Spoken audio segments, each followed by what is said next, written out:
Sziasztok! Ma húsvéti fonott kalácsot fogunk készíteni. Szükség van rá 25 a rildelyet sütőlisztre, 1,2 deci terén azt friss tejjel váltottam ki, másfél dek a Dia Wellness negyed annyi cukorhelyettesítőre,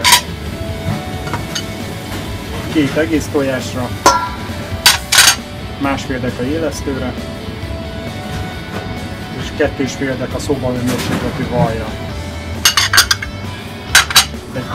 Egy tojásra a végén a kenéshez.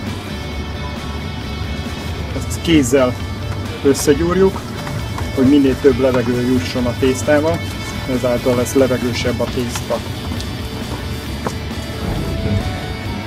Mikor az edény falától elválik a tészta és összeáll egy neművé, akkor lassan jó lesz. Félretesszük egy fél óra 40 percet kelni, letakarva valami meleg helyre.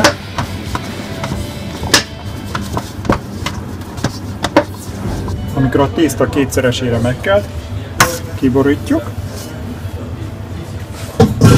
3 egyenlő részre osszuk,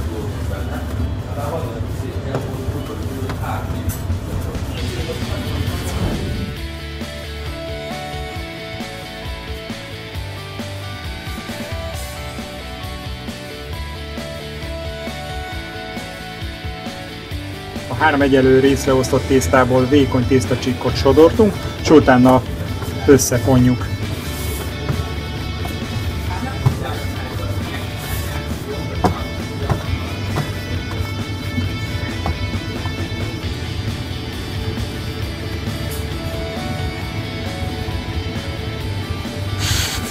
Fonott kalácsot sütőpapírral bélelt tepsibe helyezzük, melegen 20 percet pihentetjük, majd egy tojássárgájával lekenjük, sütőbe 180 fokon 17-20 perc alatt készre sütjük.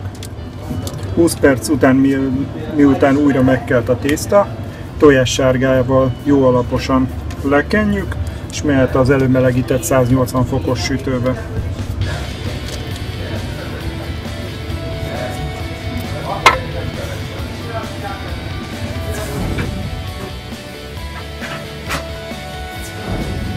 Az aranybarnára sült kalácsokat fogyaszthatjuk reggelire magyarokrémmel, mézzel, vajjal, vagy libamáj mellé.